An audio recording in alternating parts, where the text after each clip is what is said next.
tough guy.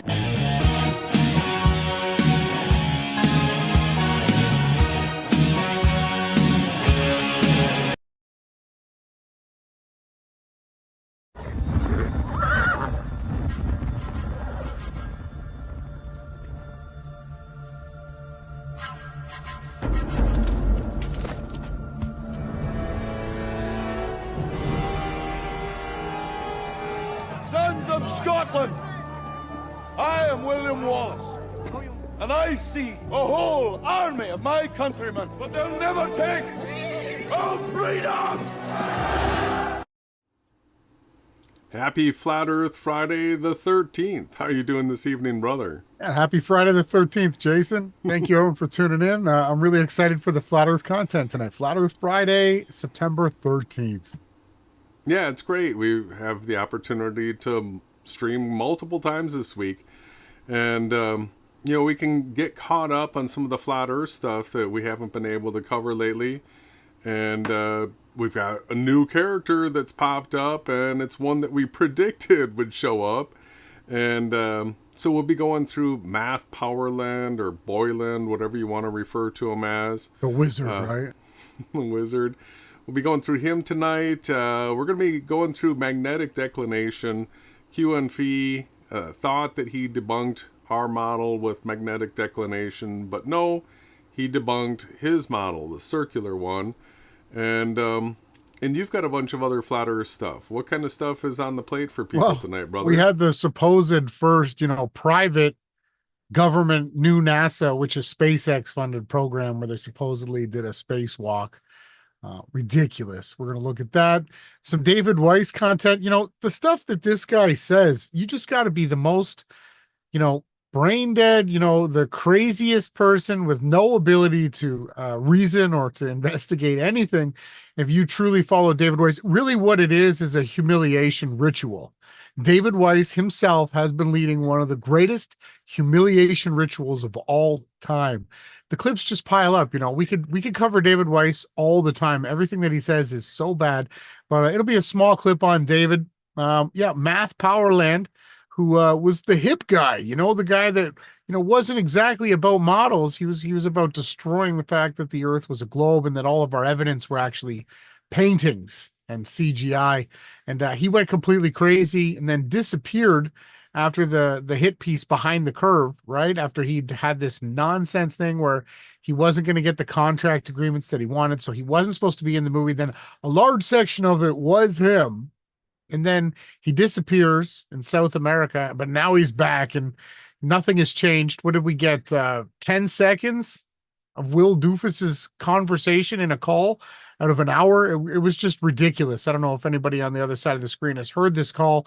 Matt made some of the most outlandish claims again, talking about chemtrails and ice walls and all this other nonsense with 666 symbolism and all this other stuff. It was crazy. Yeah, he's absolutely loony, and it's clear that he's just out here to try to discredit Flat Earth. He was the guy that it was initially rolled out through. He's got the earliest timestamps for the modern Flat Earth society model, and that's from 2014. And then but he didn't push a model. All he talked about was Antarctica being an ice ring. And then it was Eric Dubay that came out and started doing reading books from Robotham and presenting a model. Eric was the model guy, and Math was the crazy artist guy that, from behind the scenes, I supposedly ran the show for the whole fake Flat Earth psyop. Yeah, that's what they sort of try to paint the narrative as. It's pretty interesting. And everything else. Hope everybody had a good week. There'll be a Rise and Grind on Rumble again on the Limitless channel on Rumble. Make sure you tune in for that. Again, I'll try to leave a comment below with the link. But I'm ready to get into this content. Thank you everyone for tuning in. Huge shout out to everybody that shows up. All right, let's get into it. Save me, I don't wanna go. Pain and fear, yeah, they never really cease to flow. I'm drowning in a sea full of dead eyes, staring without sympathy. Sinking away from the moon, I don't wanna leave too soon. Deep inside, I know I'm dead. Is there anybody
I'm sure I'm strong.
And we are back.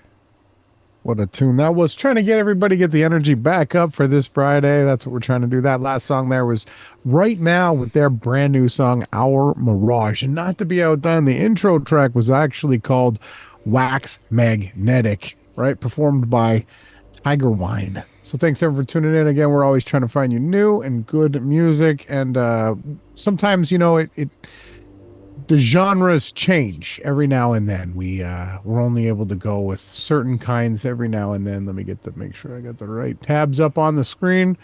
Good evening, everybody. Thank you for tuning in. Let's start off with Friday the 13th.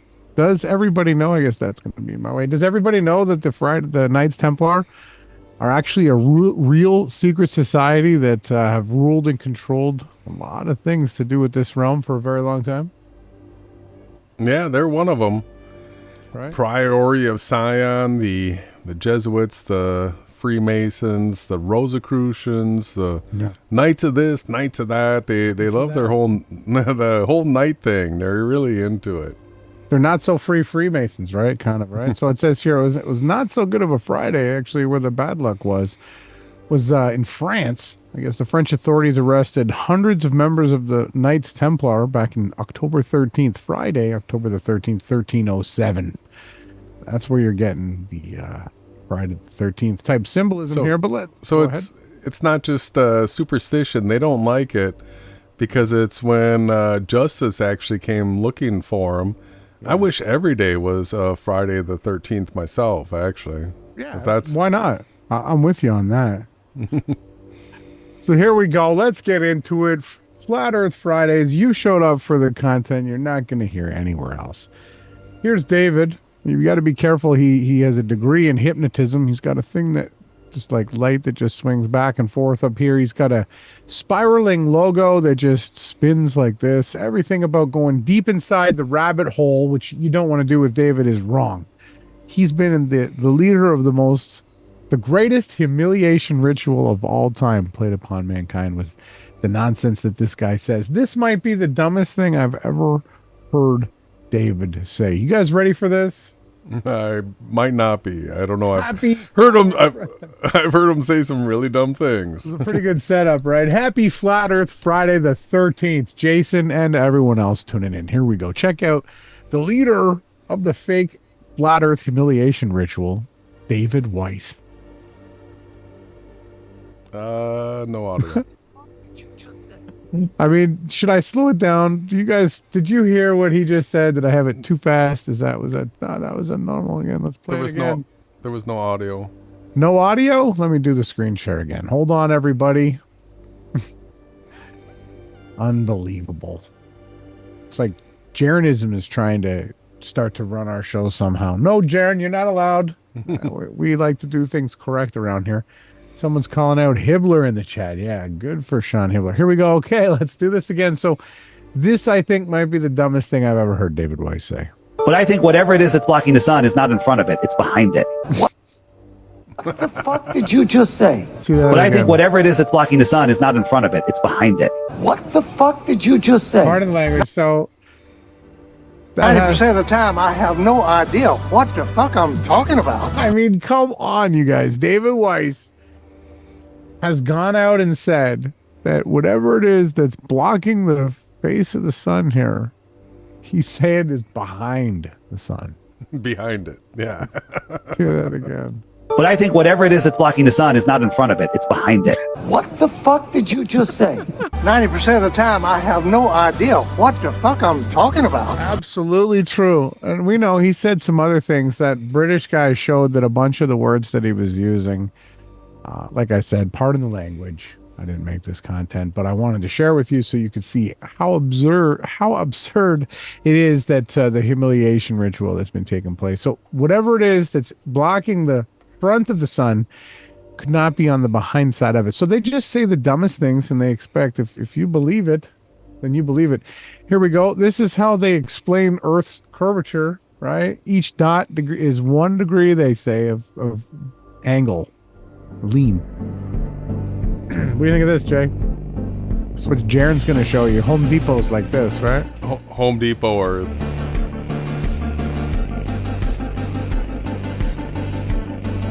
This is what they say. So it's 1 degree. I think it's every 60 miles, right? Yeah.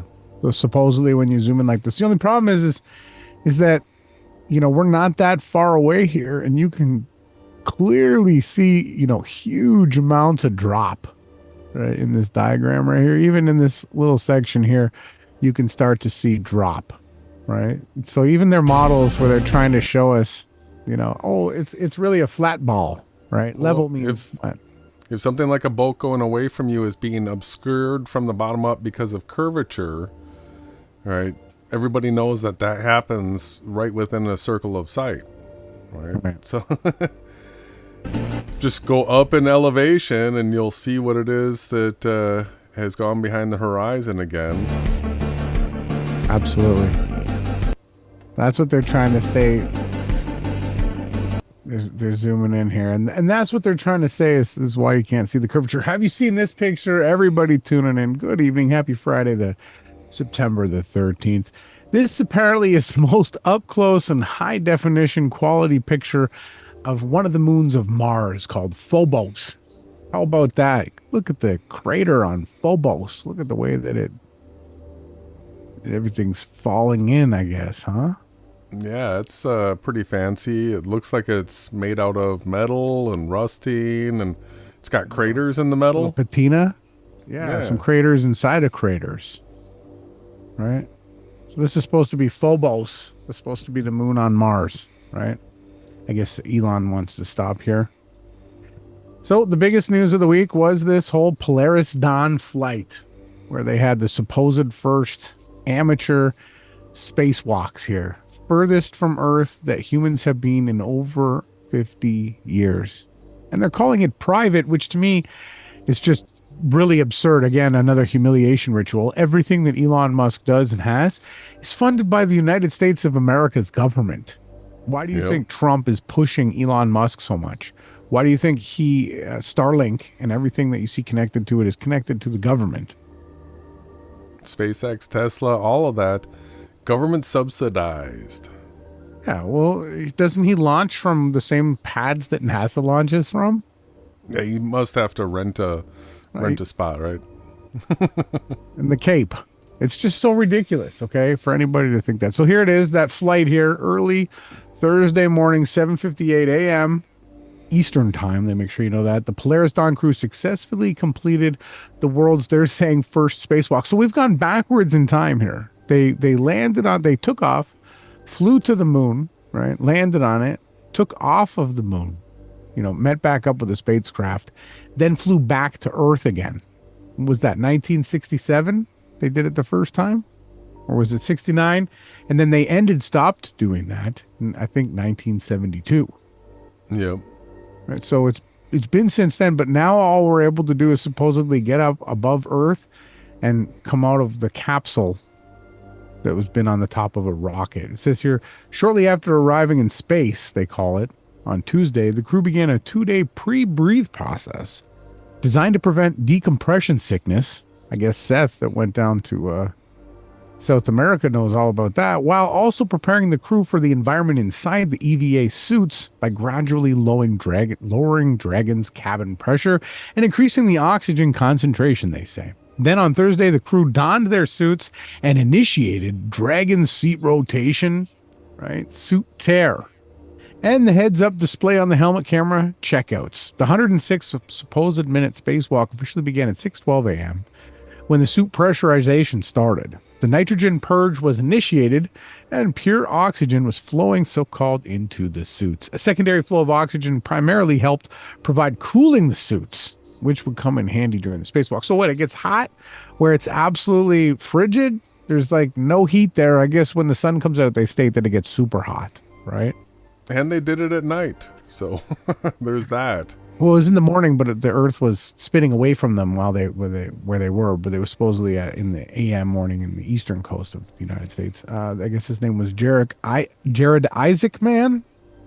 And that's a weird name. He's got the man. Then we got the Sarah, the Jacob and the Sarah, or Jared and the Sarah.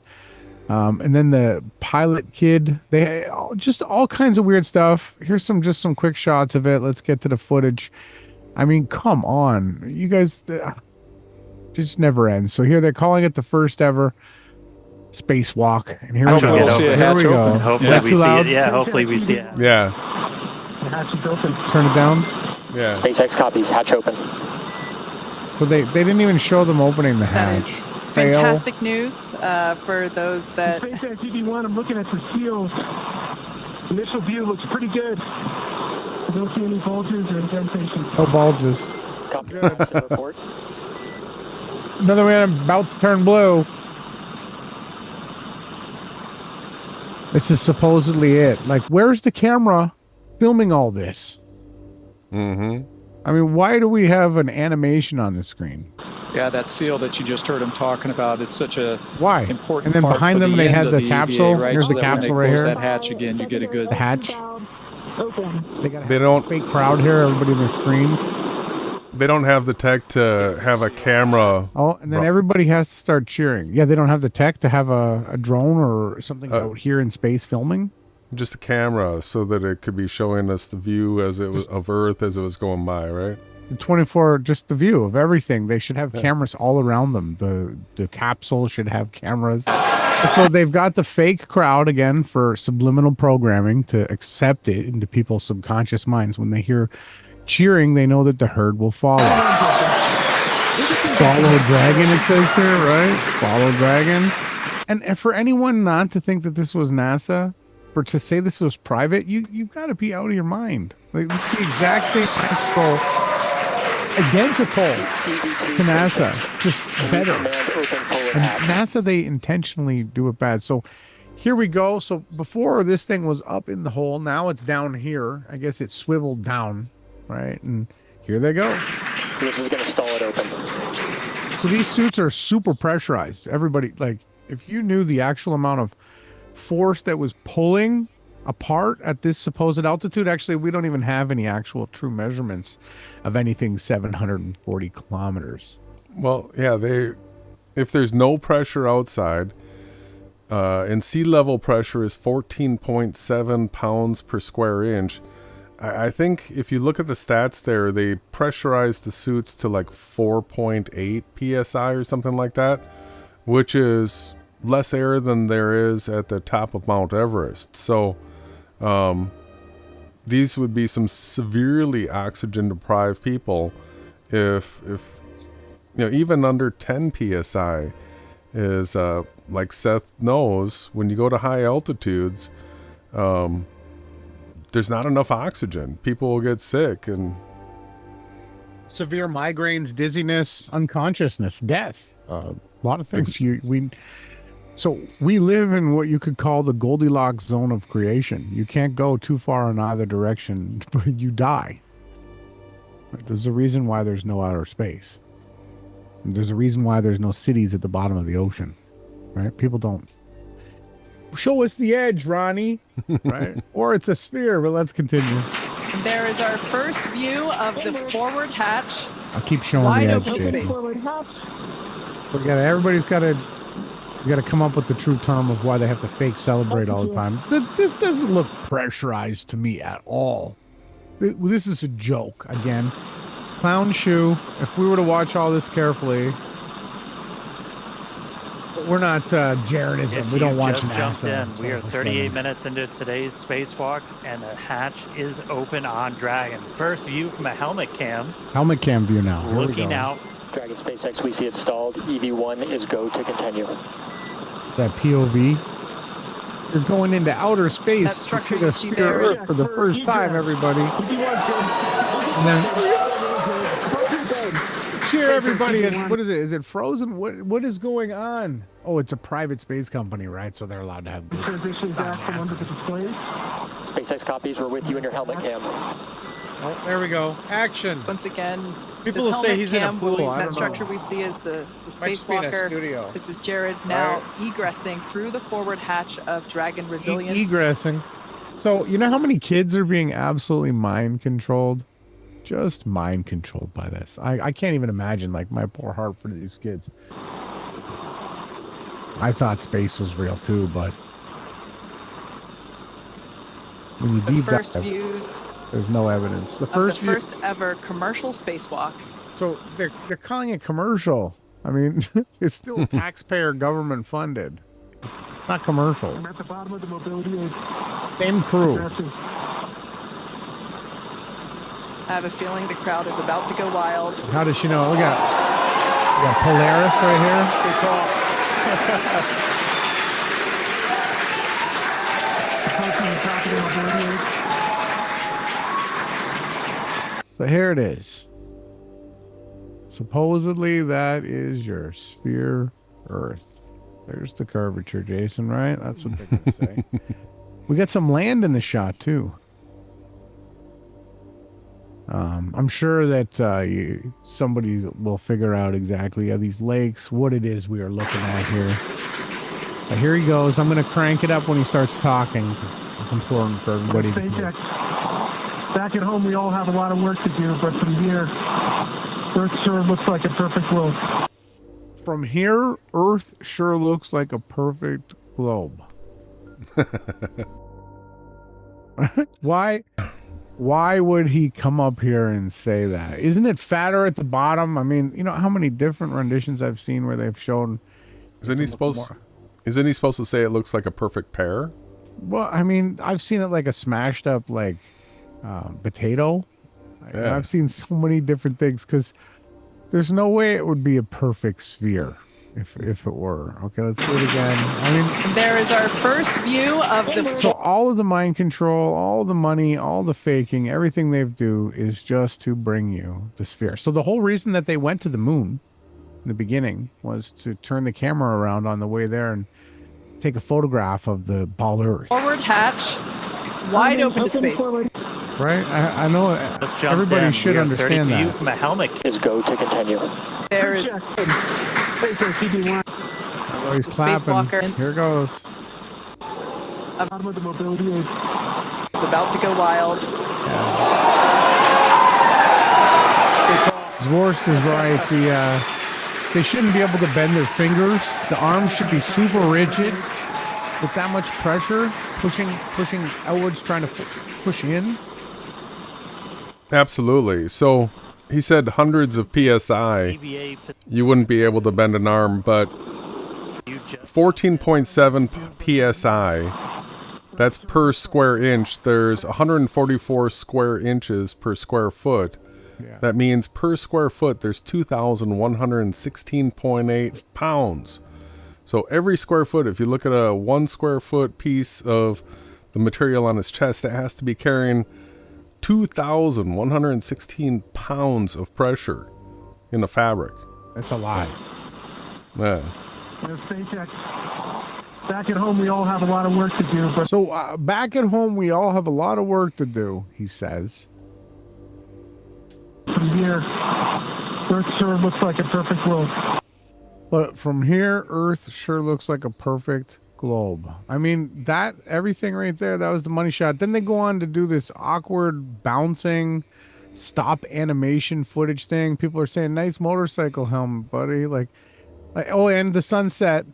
Sorry, everybody. Let's go back. It's freezing on me. It's not loading now. Come on, X.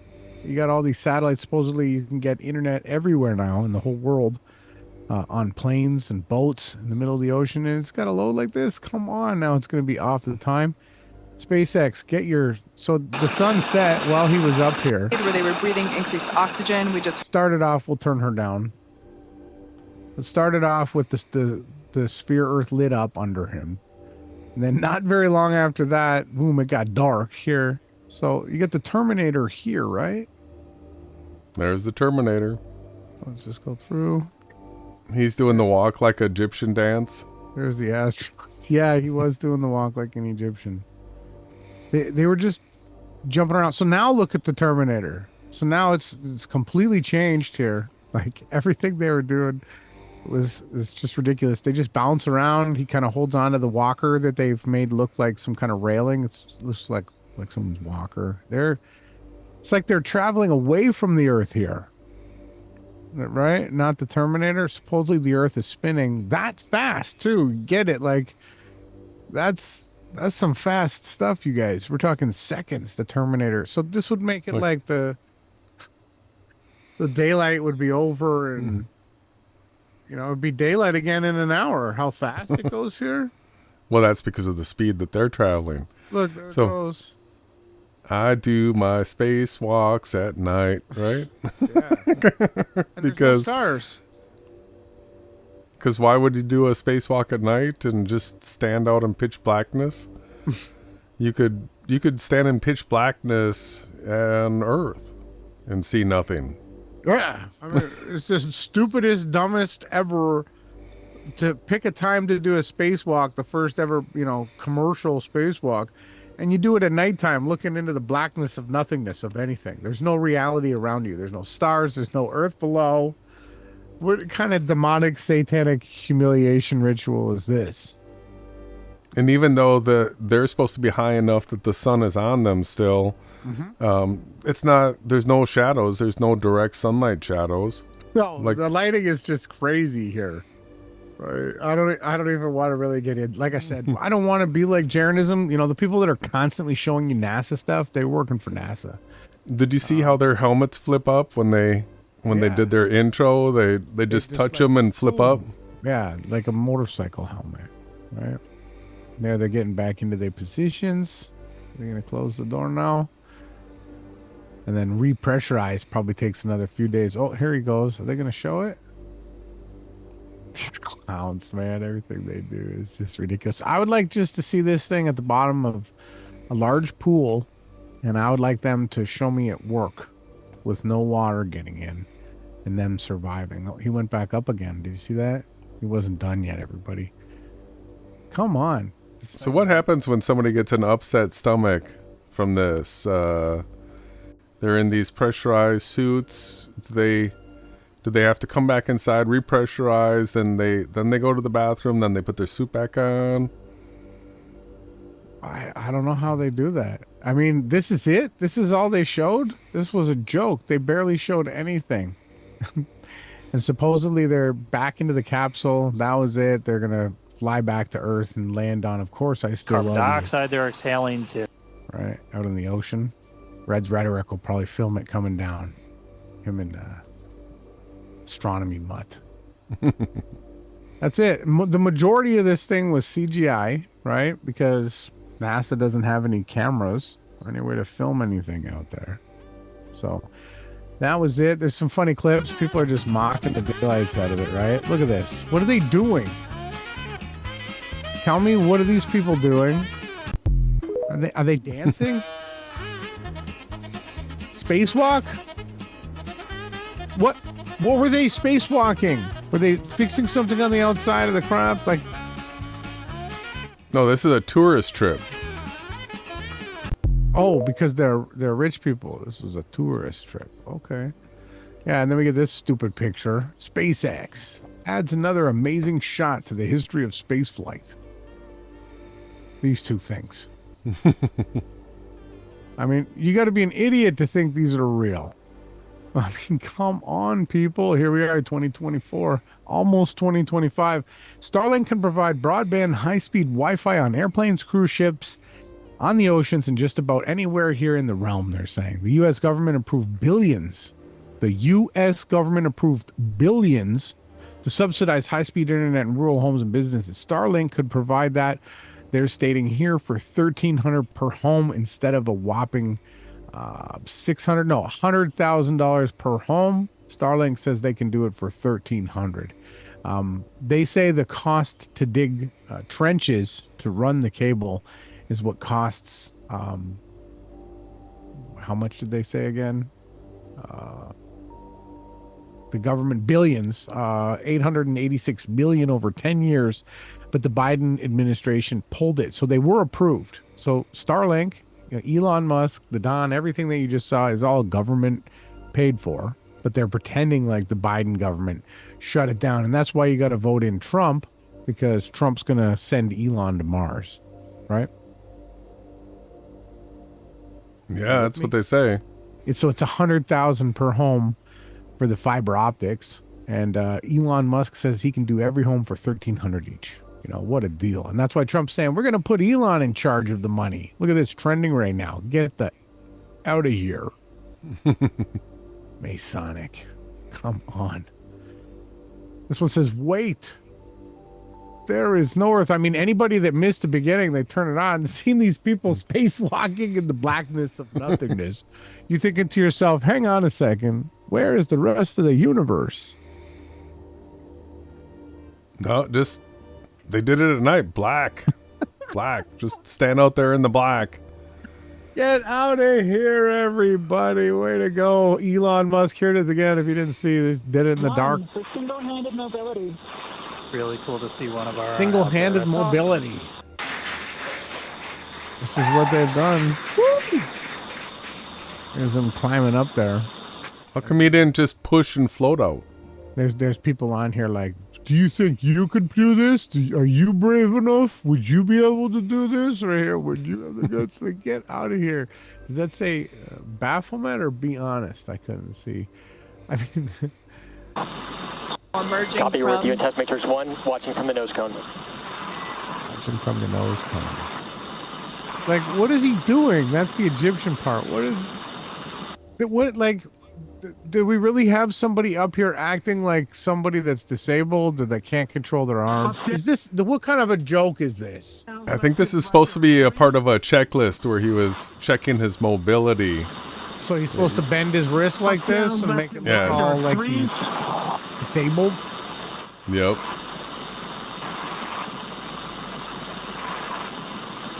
Get out of here. 3, yaw is a 2. Emerging Copy, from... review and test matrix 1. And this was what the spacewalk was for him to test the suit. Right? Yeah. It makes no sense. I mean, if it failed, you're gonna be the guy to test the suit. Poof. all of a sudden somebody dies, right? Yeah, I'm poof. surprised they didn't wheel the cameras into school. Is school back on yet? Did they put this in the classrooms for kids on Thursday to see when you showed up to school? Was it, let's watch the spacewalk? I would not be surprised if they were broadcasting this. Jason, you can take the screen share whenever you're ready. That's just the intro to the Flat Earth Friday. Jason's got all the content for the rest of the evening. Thank you for flying here with Team Yahawashai. Please get comfortable and enjoy the rest of the podcast. All right, let me get you a view. Thank you very much.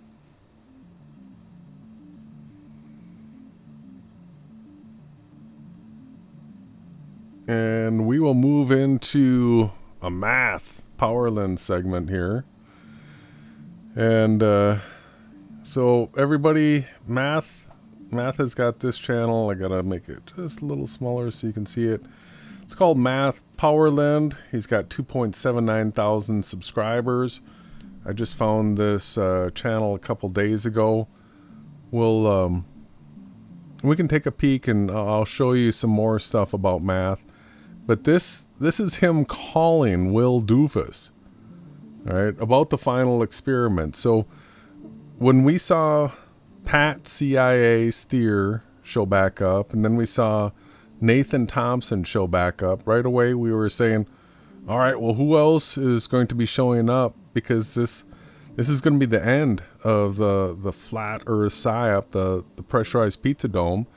And so right away, both of us were like, Matt's got to come back. He was the guy that introduced it. I think it was YD that might have suggested it first. She might have been on there, as well as the only person that YD predicted to come back to this whole nonsense would be Owen Benjamin, who hasn't made a statement yet, as far as we've heard.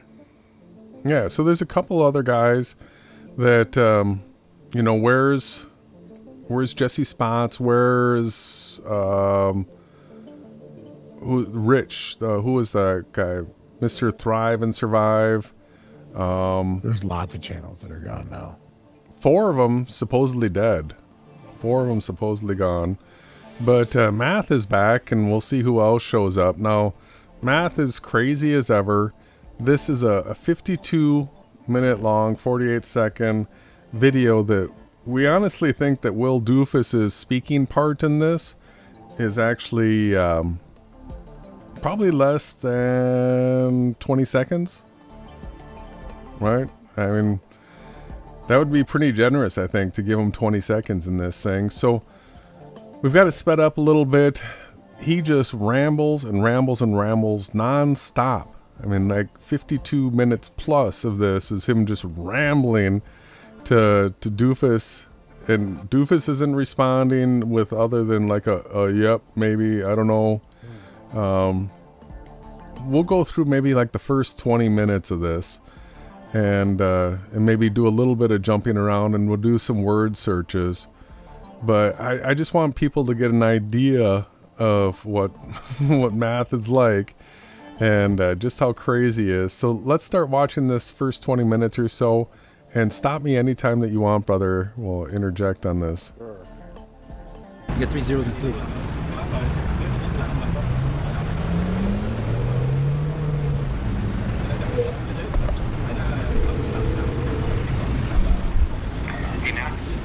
Hey, how you doing? What's going on? Hey, good. How are you? Pretty good. Tell me about your project. Yeah, it's pretty simple. We're just flying a flat earther and a globe earther to Antarctica to see whether or not there's a 24-hour sun. Hasn't that been done? Not that I know of. So just that in itself is kind of weird, don't you think? No. Based on the response to this, no one has mentioned that this has been done before, meaning a flat earther and a globe earther going to Antarctica together. Oh, okay.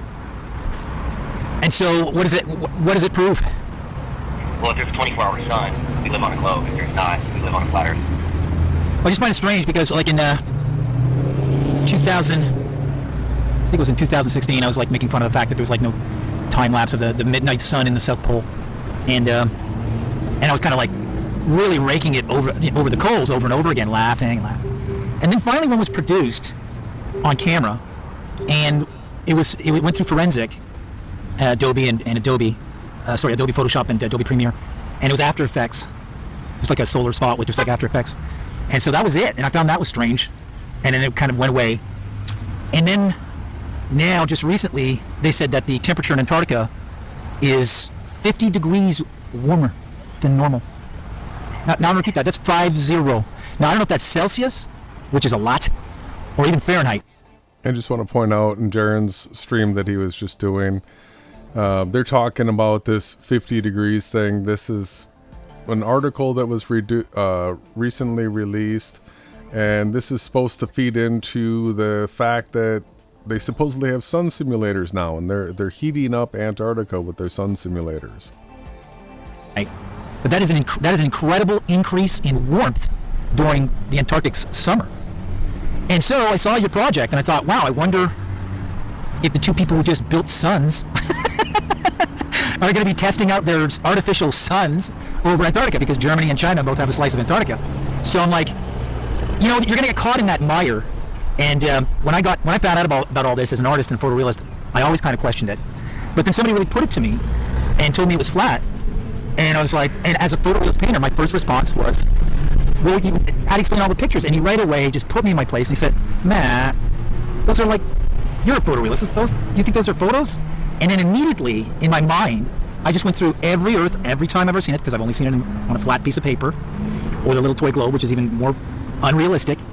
And I was like, holy poop. I was like, wow, what if we're in a style of a civilization and they've confined us spiritually and mentally to a limited sense of space and geography? You know, like the cool kids are going to make all the nerds subservient to them, you know? And there's no doubt that every society is hierarchical. I mean, you can have matriarchal and fool yourself. And it's a hierarchy in there. It's the women. It's always going to be a hierarchy. And so are we just latecomers in this world, born through our parents, arrived here, but it's already a game that's been taken over by a group of people that are like doing everything to turn us into, you know, obedient livestock? And how would you do that to a human being as opposed to, you know, just building a fence around a cow? And so this is what it triggered in me as a political scientist and a painter and a comedian when he said that. And I was like, this guy's crazy, you know what I mean? And it's like everybody you've talked to. And then you spend 3-4 years. And then I came across a book, which was like the last book at a Barnes & Noble, or Chapters, I think it was. I'm not too sure it was the competitor, but I think they went bankrupt. It was on Antarctica. It was a photographer in Antarctica. And it was one of my first videos I put up called Pyramids in Antarctica. And this was 2011. And I'm flipping through it, and he was just showing all the odd things about Antarctica, like French Navy showing up and just sinking Australian trawlers called the Southern Raider, right? Just for no reason. And also the peculiarity of a picture he took in our northern summer, which is their winter, and the sun is setting. So there's like no midnight there, like the Arctic is not like the Antarctic. And I saw that, you know, right there. That was another entry.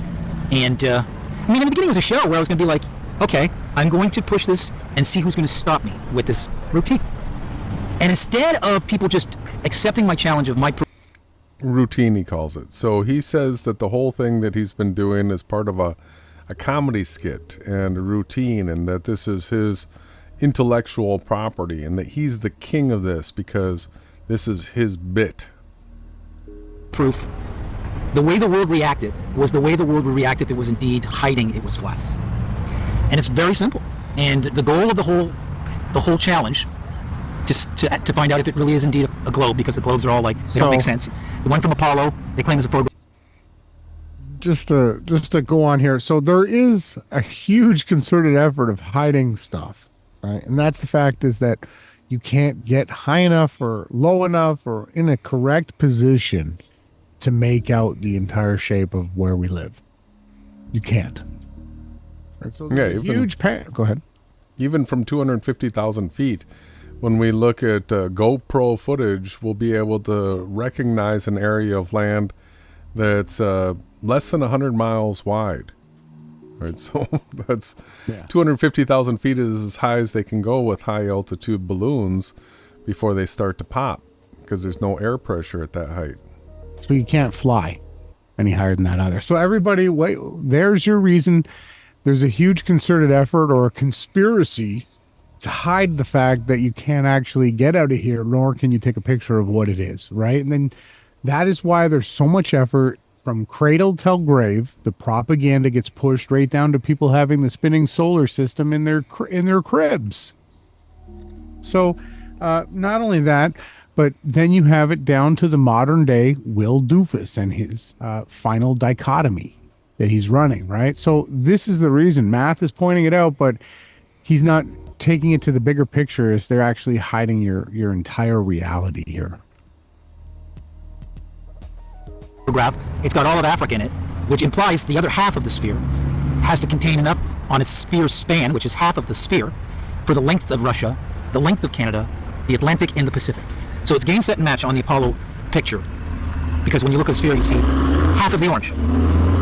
When you don't start to see the whole orange, is the part that in the arch that starts to descend away from your view in front of a perfect sphere, or a spheroid, like at the circumference that they claim. So that's not enough room for the rest of the world on the night side of that photo. And so then the rest are all like, and then there's NASA admitting it. And then there's NASA, the only agency in the US government that can never have a whistleblower by law. There's no whistleblower protection for anybody who works at NASA if they want to speak their mind about something they saw there. So you'll never see anything bad happening there. And we're talking about millions of dollars that I don't doubt aren't going into space research. You know, I don't get caught up in the mire of the space station, although they probably are filming stuff in a pool. But I'm sure they're also up there. And I'm sure they're also doing stuff. So you've got Math saying that he's sure that they're up there, flying around, such as the video that you just shared, right?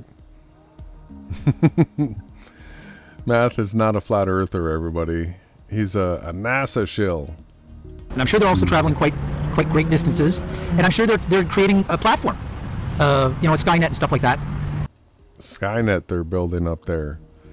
Even though metal doesn't float, and there's no orbit to go around. And controlling the sky above and doing all sorts of things with the weather. And you know, John Glenn came out like just a couple months ago. He said, a lot of people don't know this, but NASA's a climate agency. He just outright said it. Okay? Not like a space agency. He's talking about the space above your head. That's the weather. And so if you put if you make a sun simulator, I mean, the liability of putting up a bunch of, like a magnifying glass up in the air, and let's say it's not a globe, and it's a lot closer to that source of heat, and you put something up there like China is putting up there or put up there, and you need to test it out, and you're going to put it over Berlin or Beijing. I mean, that's... So Matt thinks that they're taking a big magnifying lens up into outer space, and that they're going to, with that magnifying lens, point that down and burn people on the ground like ants, right? And then also the whole idea, use that magnifying lens and then have a mirror, and then you can reflect daylight to the dark side of a globe Earth. I mean, this is the crazy science fiction that comes out of this guy's head. It's very risky, but they both have slices in Antarctica, and it just got 50 degrees warmer.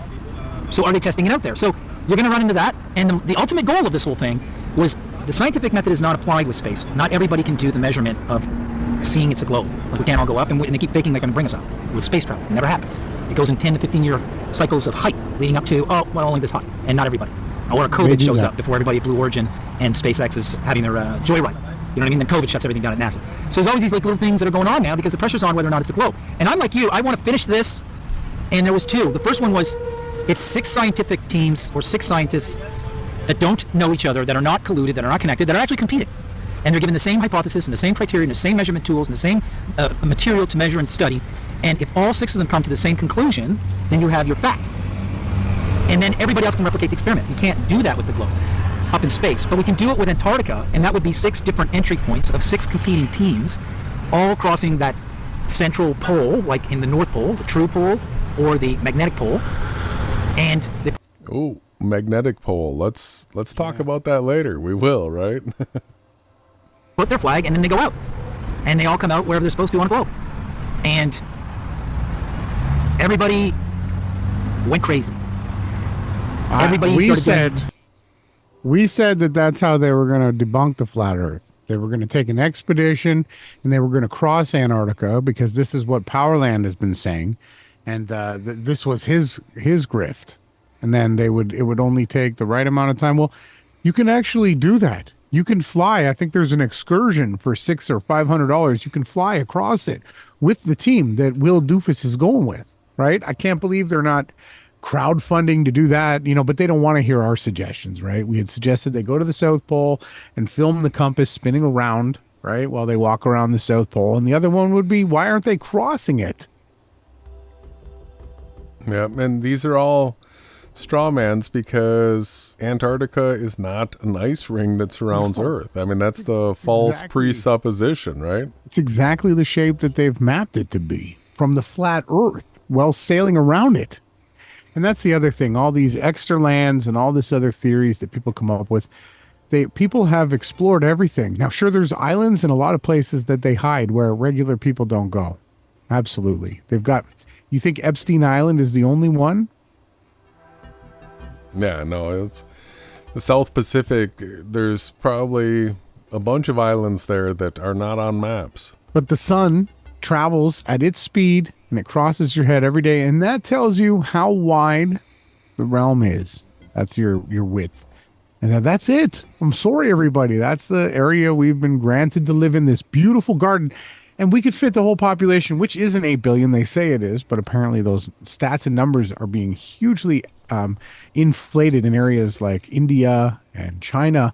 But you could fit everybody in Texas comfortably if there were 8 billion people. So this garden is more than large enough in the habitable zones too, where you wouldn't have to live in the 2 feet of snow every day for 7 months out of the year, like the Canadians and the poor people in Europe that do that, right? Everyone could live in a tropical area beautifully comfortably.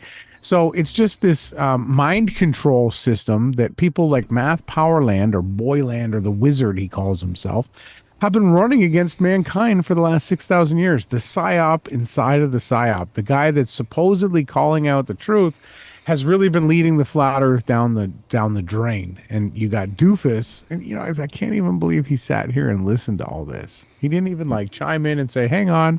What are you talking about? Right? None of that. Like, just soaked it all in like it made sense somehow. I mean, get out of here. Maybe we'll just put the phone down. Right? He could have. Yeah, it was doing something else. So let's mention a few things about Matt here. He's a Canadian, and he's a Jesuit, and he's a failed actor that the only real clip that you'll ever find of him online is a gay scene. Yeah. Right. So yeah, they picked one of the most discreditable agents to be able to put out here and sink the fake flat earth with. He comes out, he doesn't really stand on anything other than his photo or painting and his Antarctic ice expedition where you cross Antarctica. That was his theory is starting at the 60th latitude and everybody headed north or south, and that whole rant and ramble is just nonsensical too, right? Everything that he says is a complete psyop. And it's crazy because when the flat earth was rolled out first, he was one of the most influential people in a lot of the flat earthers that actually started looking into this. You know, he told everybody that the sphere was brought to by the Jesuits, and so was heliocentrism, and so was gravity. And, you know, he did a good job showing there was no east versus west, right? How does that all work? Russia's 50 miles away from the United States. That's east and west right there. What? That doesn't make any sense. But yeah, he goes on and on here.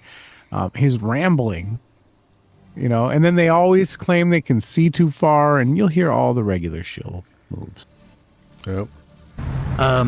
Keyboard proofs and ridiculous laser experiments where they're not calculating the aperture of the laser's beam getting wider over distance. They're not calculating the crest of the wave on the lake or the ocean that day. 2 inches will obscure a skyline 80 miles away. Lift up your tripod. Do the average mean between the crest. I mean, there's many ground a 2-inch wave will. Did he say disguise an entire skyline or hide? A 2-inch wave will obscure a skyline 80 miles away.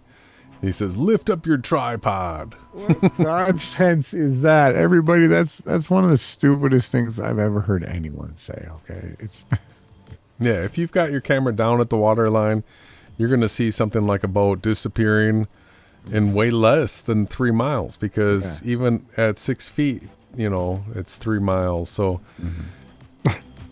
we saw that within Lakeline Mall, that with the camera sitting on the floor and no waves, there's no 2-inch wave on the floor. We saw that people's feet disappearing as they walk down the mall hallway, 100 meters, right? Roughly. And you'll get guys like him and Jaron saying the same thing. Jaron was just saying this nonsense that a wave obscures cities. No, it doesn't. Everybody, the only people telling you that are the people that don't actually have cameras. Yeah, so he says something about the curvature circumference of 26,000. So Earth is roughly 24,000 miles wide. It's not a circumference. And 12,000 miles tall from the north side to the south side. So it's a perfect rectangle, not a ball. Measurements that have already debunked the curvature circumference of 26,000. And now, going and looking at a sun, after sun simulators by 2 Antarctic treaty members are being tested right now over our heads. You know, I think it's time to do something that you know is going to work. Of course, the Antarctic Treaty Project will not allow my challenge. I have to go through the Extreme World Race Committee. I've already approached them, and there's all sorts of fees and rules, like they are guiding you. So I had one that was very, very, and you can go do the sun thing, but you're going to run into all this stuff, huh? And then this was the one that I know will shut the flat. Run into all this stuff. So he's already got the guy, Will Doofus, that's arranging the trip to Union Glacier Camp. He's telling the guy that is organizing the trip that this can't be done, right? Yeah. He's telling him that you're not going to get away with it. Yeah. The laser. I guess this jumped a little bit. Let's get back to rules, like they are guiding you. So I had one that was very, very, and you can go do the sun thing, but you're going to run into all this stuff, huh? And then this was the one that I know will shut the flat Earth down. Are you ready to hear it? Shut the flat Earth down. Did you hear the way he worded that? This is the one that will shut the flat Earth down. Okay. So on a globe, you have the 60th latitude and the 60th northern latitude. Okay. Now we got You about. didn't say southern. I guess You just said 60th latitude and then the northern one. Yeah. 10 latitudes or 10 time zones before we get into like hostile countries. You could have 2 teams on your mark, get set, go with the witnesses, and you could have your glober on the boat because it's really boring on the 60th southern. You're just going to be on water, and you can have your glober and flat earthers doing both Just water on portage the and south land, one, and huh? literally going through people's houses. So you go in your boat, you land, you portage, and then you go into people's houses. Yeah. So at 60 degrees south latitude, he's saying. So that is what circles right around Antarctica, and he's saying that you can just land and portage and hang out at a person's house. Then he's going to talk about the timing of what these people have to be doing. You know what I mean? And every day or every night, both teams check in. They clock where they're at, and they take a rest, and they start up, and they have to be moving at the same speed. So it's a race where they're racing to maintain equal speed at equal distance. And A race to maintain equal speed at equal distance. That's his idea. That's his race. And then you just portage and stay at somebody's house, and then everybody checks in, but you can't go faster than the other team. Everybody's got to go the exact same speed, right? Equal distance. And you'll have all the witnesses in the northern 60th, like in Nunavut, and like, I don't know if it goes to Iceland and all that, Sweden, it could be quite funny. And you'll be meeting flat earthers. It'll be kind of like the marathon or the Olympic torch. People will be on the side of the road. You'll see the team. People will be on the side of the road watching these equidistant traveling teams. Marathon, Olympic torch ceremony. Running or driving, and there it is, like the Google car or the Olympic torch. Running. But, they're going to be jogging. On the southern side, you have a certain amount of flotillas. And all flotillas. Yeah, well, because you got to fuel up every so often. There's no gas stations down there, right? You got to have the floating city. And also planes. You would have Cessna. That you gotta have a Cessna. Cessnas are the best for Antarctica. would fly over the northern to make sure that they're not lying when they are there. They're indeed there. And if it's not a ball, that plane's going to be always looking for them on the south. Always looking. And if it's not a ball and they're still arching like it's a sphere on that latitude, they're instead of making their rendezvous. Debunk anything. It's so stupid. Come on, Matt. I think you need to go back to painting floors. I don't know, New Zealand to South Africa, they're going to start curving right up into Morocco. Curving up into Morocco. There you go. Why would he pick that place of all places? What do you mean curve into Morocco? What? I mean... From South Africa and New Zealand, it curves into Morocco, right? Okay, yeah, they're going to follow the curve. You follow what I'm saying? Can he follow anything that he's saying? Get out of here. All Will did was he get cops. Go back and play that again. Start curving right up into Morocco. You follow what I'm saying? Kind of. Okay, here's this flat, but we're going to put the globe. Okay? Kind of. That's all he said in 15 minutes and 25 seconds. Kind of. Yeah, he says, Earth is flat, but we're going to prove it's a globe. Okay, or the Earth is a globe, and we're going to prove it's flat. The Earth is a globe, and we're going to prove it's flat. Both teams are on, you got a 60th southern latitude and a 60th northern latitude. And you set both teams up at the exact same longitude that intersects that latitude intersection. 60.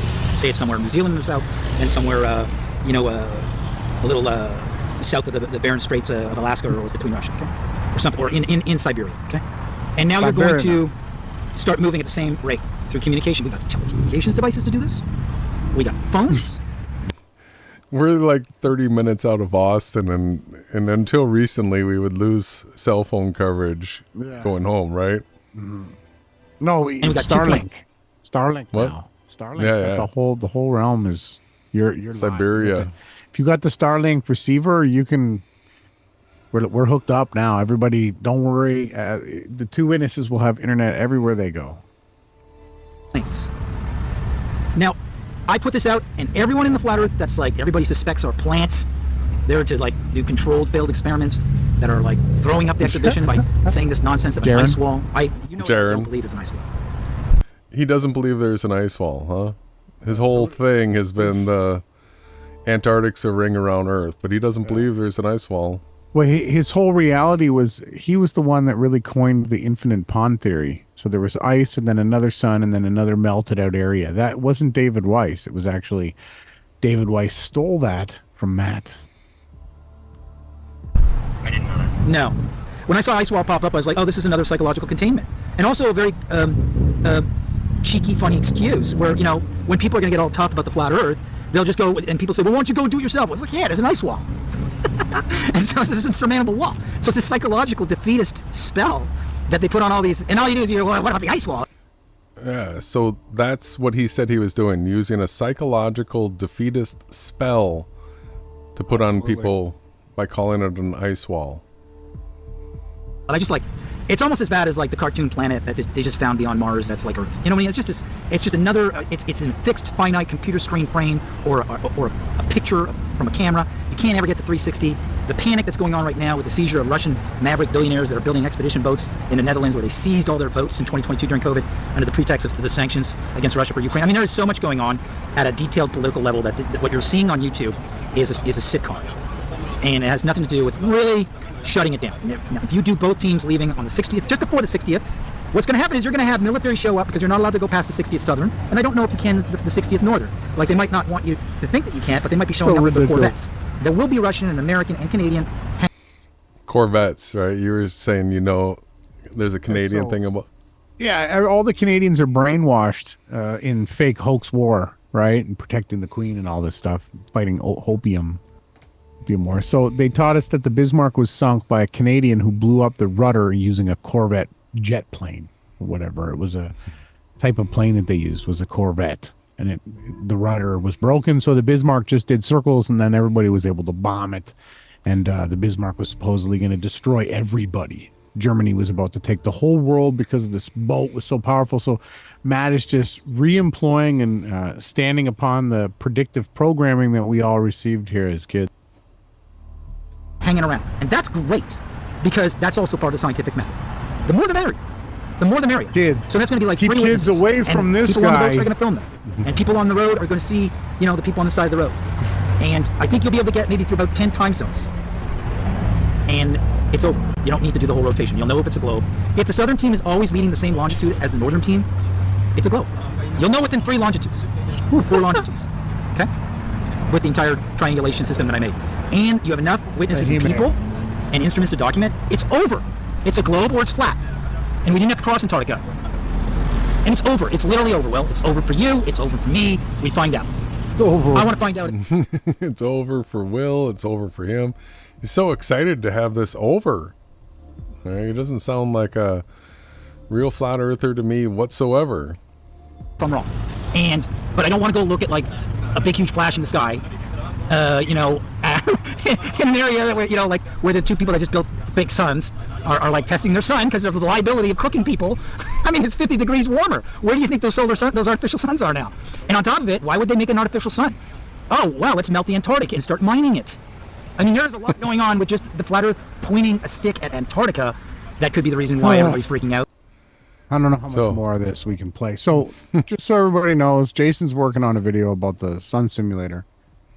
Everything that he's saying is complete malinformation caused to harm people's intellect. You can't float a sun simulator. The sun simulators are created as power generation stations. They're basically power plants, right? That's it. They don't float up in the sky. Anybody to think that you could float one up in the sky, you have no idea of the amount of how many of these supposed fake suns it would take to actually encompass Antarctica. It's impossible. And these fake suns, these solar simulators are very heavy. Very. All right. So I typed in the search "man of God." We've got a couple things to check out here. I want you to hear this. Fake Christian now, and he used to be a super like as above, so below, which the wizard he called himself, right? Yeah, we can show that. Let's go ahead and check this section out quick. Ever since. And I've been like holding my ground because I still got my mind and my body. I've lost my fingers. I've glued them back on with clay. I had a tumor, pulled it out of my ear. I've healed myself, and I'm still standing. And my story is a story that nobody knows. And at all. They think they know, they have no idea what I'm on. And, you know, I'm here talking to you today because you're a man of, you know, a man of the cloth. You're a man of God. You're a man of the Bible. And he's a man of the cloth, a man of God, and a man of the Bible. Bible. Yeah, so he's trying to endear himself to Will Doofus, the fake pastor, through referencing the Bible, God, all this kind of stuff. And Math is absolutely, I mean, he hates Christianity. His comedy is so super gross against Christianity. It's incredible. And so there's other search terms, everybody. If you look for things like CIA or the artificial sun and do a search through here, you're going to hear some crazy stuff. You heard just about all the main lines that come from Will. There's goodbye. Yeah, at the end here, like, or are both of them going to block you with both of them agreeing to, we're going to stop our war in Ukraine and in Taiwan and the Gaza Strip because we got another poo-poo germ on the loose, stay indoors. to talk to you because Dan said good things about you, and you said you want to put it to rest too, you know? So, okay. And, yeah, you have a great day there, Will. Great talking to you. No problem. Bye. Wow. That under 20 seconds of speaking lines for Will in that monologue. Yeah. That was incredibly crazy. Absolutely crazy. And the disassociation from everything that Will is actually doing. Matt spent no time. He didn't talk about it, what it would prove. Nothing. Either did Will. Was that supposed to be like an interview? With he just called Will to tell him all that, I guess. And then recorded it and uploaded it. Okay. Yep. So if you search Math Powerland in the YouTube search here, there's a channel that shows up. It's Good and Holy. Good and Holy. That's a Math Powerland channel. If you go to the filters and channels, this is where you will see, this is the Math Powerland channel. This is Dragonfly paints that he was using. His original backup painting channel. But the rest of these channels are all masked too. Flat Earth Revolution, Flat Earth North America. A lot of these are all Math Powerland channels here. Let's go back to regular search where it shows more videos. Go ahead and scroll through here, everybody. Lots and lots of Math Powerland. So here's a 333-minute long video on God is the Law. You heard him say, you know, man of God and Bible and stuff. Let's just check out his comedy for a second here. Do you believe in God? Up to like 5 years ago when you went to court to swear your testimony, they would actually pull out the Bible. You swear to tell the truth, so help you God, nothing but the truth of the Bible? The Bible. You have to put your hand on the Bible. You swear to tell the truth? On the book of about the guy who came before the woman, and the God made woman out of his rib. And then they had 2 sons, they killed each other, and then another guy built a boat and saved every animal on the planet. Another guy lived in a whale, the other guy walked on water, turned wine into water, was born of a virgin. Yeah, I swear to tell the truth and nothing but the truth, so help me God in this book. I want to call a recess because this courtroom is a porthole to the land of Narnia. I'm a pixie. You don't see my wings right now. It's a dimensional distortion. So just mocking Christianity is his humor. That's what he's into, right? It's not funny. Not funny mocking Christianity. So that's Math, everybody, and Math is back. He supposedly did another live stream today, but it was pre-recorded. It was not a live stream whatsoever. So he's the original agent that brought it out, and he's here now for the ending of the fake flat earth science. He'll help put it to bed. Well, that's that section of the podcast. So let's go ahead and take a break now, and then we'll come back and get into magnetic declination. How does that sound, brother? Let's go.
silently, it's killing me.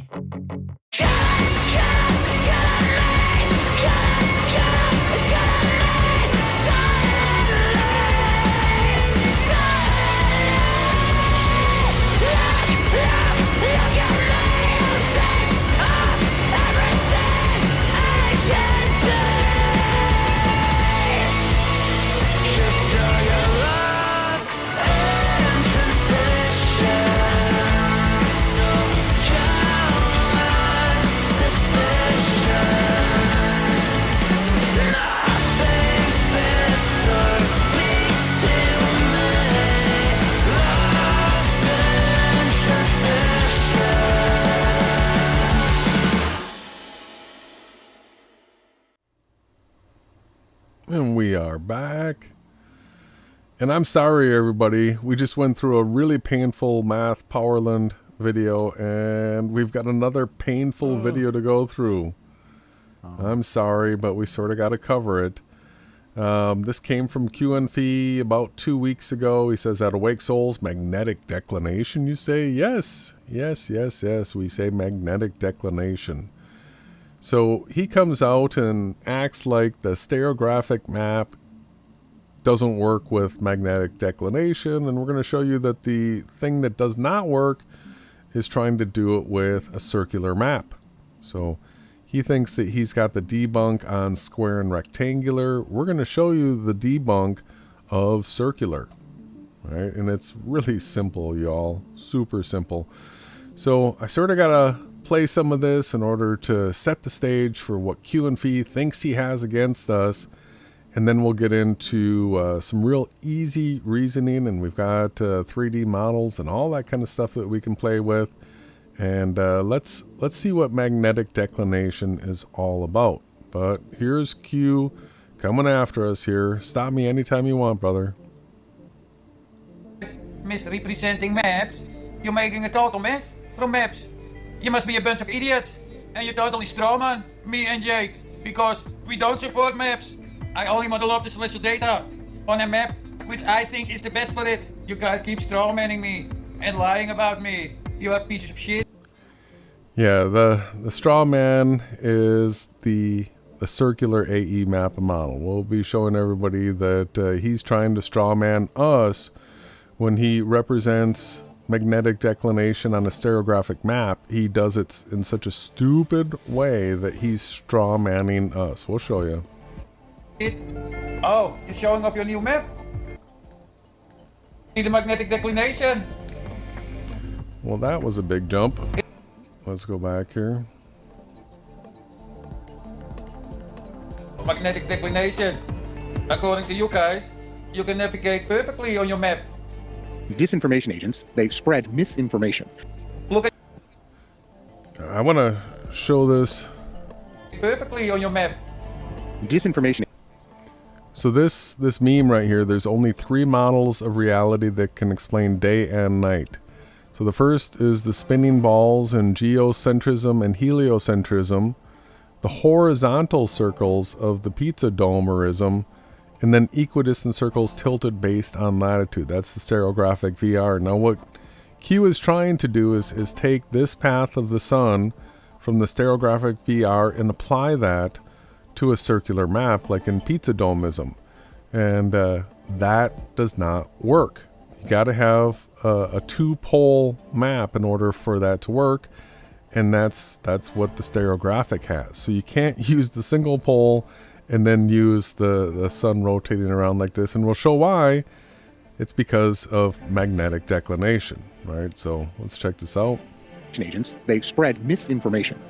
Look at your own crap first, idiot, before you point to other maps. You can strawman all you like, but magnetic declination kills your map.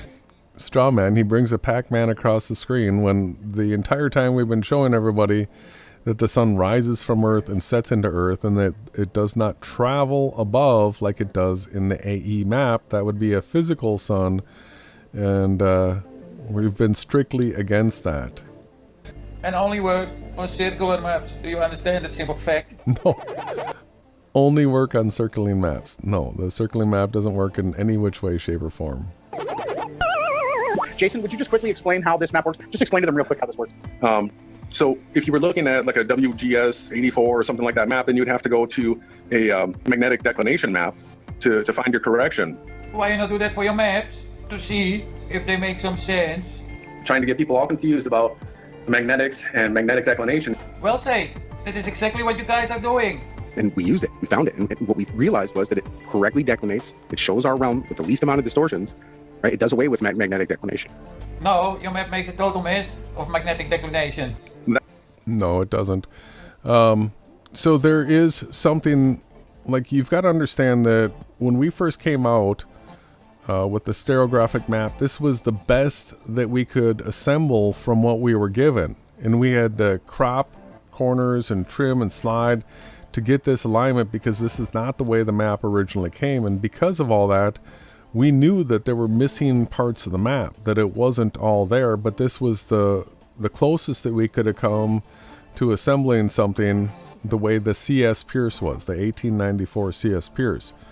And so we knew that this isn't a perfect map. This was just the best that we were possibly able to put together. Now, like he's shown, we've got a you can create a stereographic map centered to any location, and that's what we use now. But so there's been a progress of us learning. We didn't have anybody giving us the answers. We had to figure this all out on our own. So there has been a path where we've been learning as we go, and he makes references all the way back to the very beginning, where we were just starting and just figuring these things out. But now we're to a point where well, we're going to explain to everybody how magnetic declination works on this today. Those are corrections to like back engineer from this, because the lines of latitude and longitude are not perfectly straight lines. They're not a grid work.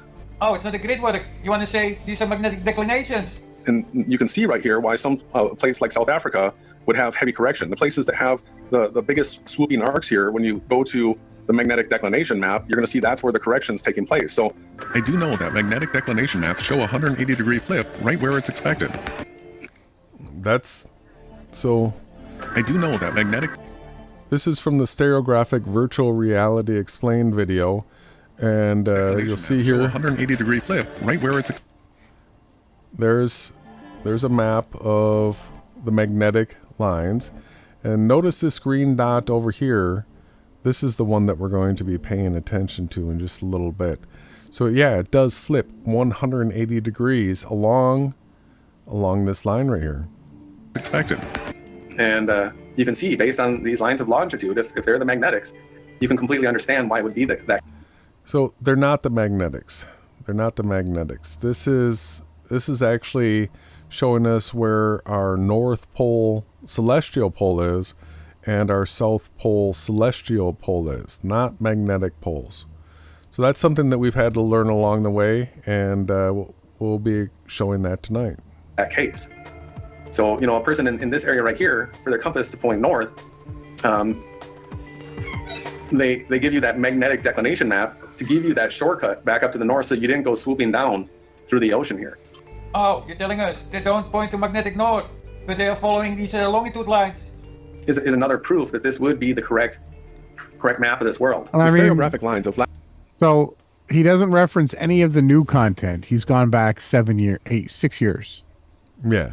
Right. To point at the places where we've made corrections, and you know, we're constantly learning, right? Yeah. All the time, and we're not afraid, or we're not trying to hide it. But how much he's created a paper tiger, or straw man example here. You couldn't get a better one. Yeah, and digging from the archives to get these old quotes.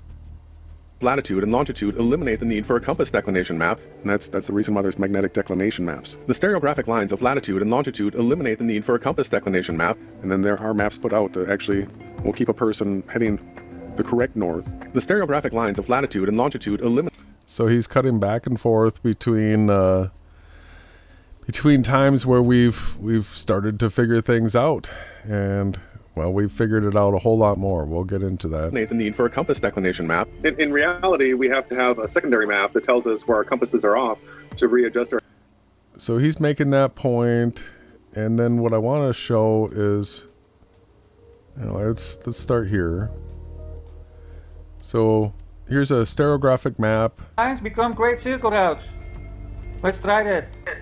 Of course, they become circles, but they won't line up with the equator. When you draw a line, So he drew straight lines across and then projected it, and then guess what? Those straight lines on this map, a straight line, and then you project it to a sphere, it becomes a great circle route. Yahawashai's daughter gets a shout out here. That is one evil laugh. He thinks that's funny. He thinks that's funny because he's an evil guy. Morons. Let's see. Great circle routes. See, he drew straight lines and now they come out as circles. He's demonstrating what we said being true. Being true.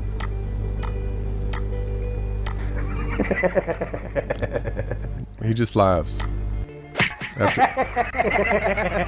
And he mocks us after he showed that what we said is true. Morons. No, seriously, every single map on that list.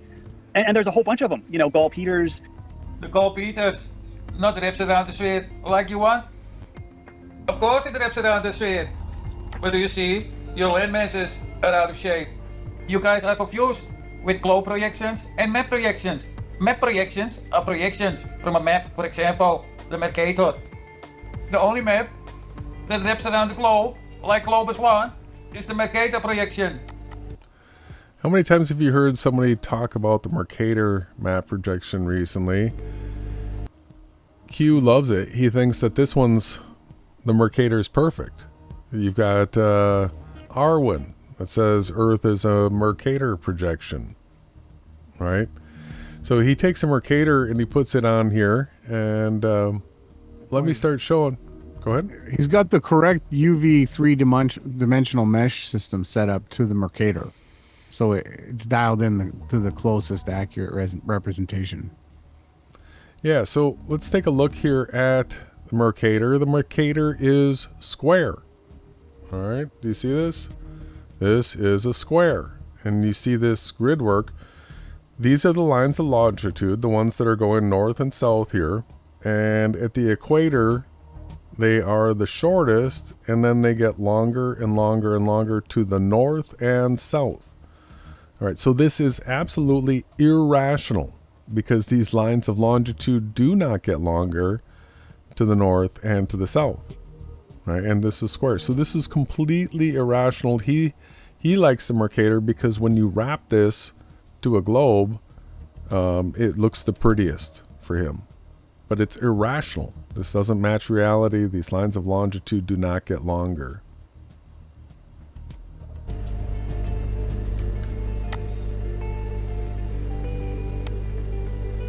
He loves it.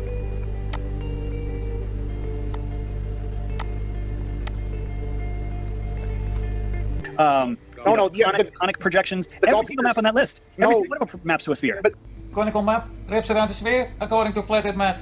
Conic projections. Every single map on that list. Every single one of them maps to a sphere. No flat-earth map. Only the Mercator projection wraps around the sphere the way you like it.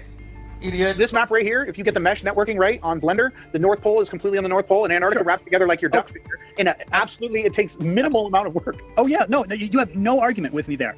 This globe top have no clue what he talk about.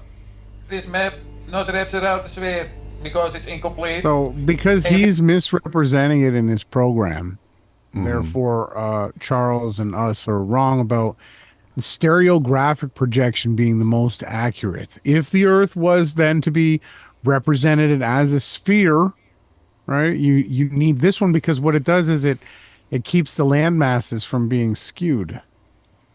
But he thinks that we're wrong. You cannot put a square map around the sphere. It needs to be a rectangular. Oh, it needs to be rectangular. And we're the ones that say it's rectangular, even though he says that we're the square Earth guys.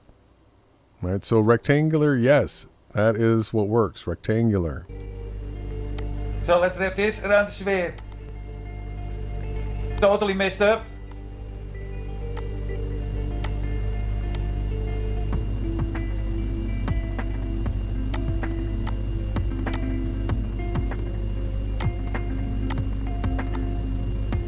we're working with a map that... This is the original release. He's gone all the way back to early 2017 when we first found the stereographic map. And we said right after this, and even during this, that the sun is not a physical object traveling above it. And he just keeps bringing this up. He won't end with it. This right here is what we had to work with. This is the... what is this? The oblique Mercator projection. So we had to trim Antarctica, we had to twist this thing, and then we had to fill in missing spots that just weren't available. And that was the best that we had until this year, right? But now we have this country-centered projection where we can go to equirectangular. Watch what happens. Boom, it becomes a rectangle. And so this is 360 degrees wide. It's 180 degrees tall. And right now it's centered to the equator and the prime meridian. So right now this is a grid work, and this is like a Mercator, right? But this is a stereographic map, because as soon as you click off of the equator here at all, right, just that one little click, and now all of a sudden I've got a North Pole and a South Pole. If I go a little bit further, you're gonna see more and more of it. If I go south of the equator, look at what happens. Now here's my South Pole down here. A little bit more down here. So now the North Poles have split out to half points on the side, and we've got a focused center South Pole. So this right here is a stereographic map that has North Pole and South Pole, but when you originally click on it, it sure does look similar to a Mercator map. Look at the shape of Antarctica here. You're going to see that coming up on the magnetic declination map. Let's see here. What I want to get him going into is this kind of stuff here, where he's trying to support a circular map. The Gleason do show all land masses on the correct spot. That was again some disinformation. This map shows everything from 90 north to 90 south. All the Everything from 90 north to 90 south, except at your equator, all the lines of latitude start getting shorter again to a single point. All right, so the only way you can actually represent this is to make the equator the rim of this disc and put the rest of this on the underside, coin Earth. If he's going to be real, he's got to be a coin Earther. This is irrational. So he believes the sky does weird stuff like that. So he absolutely can believe that there might be an underside to the coin.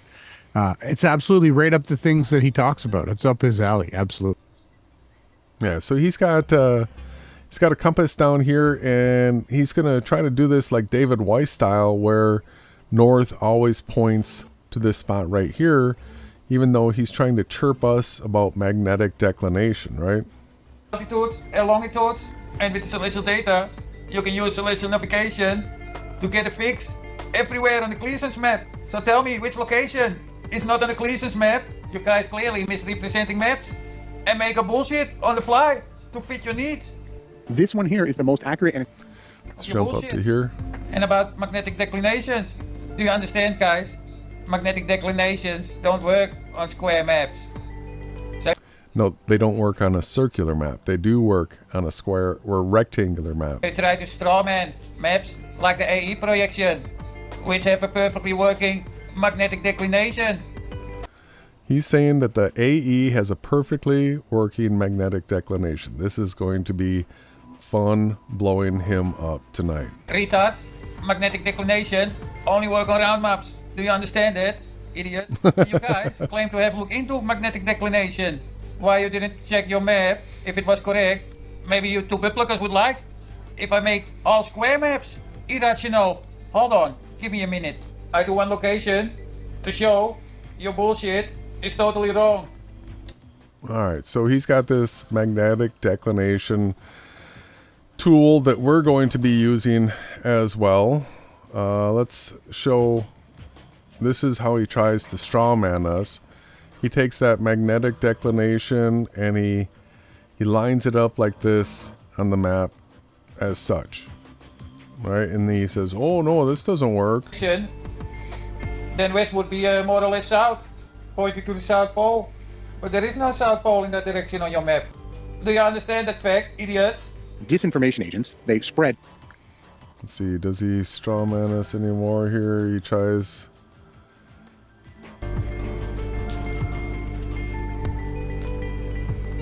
And if I want to follow my compass direction to go north,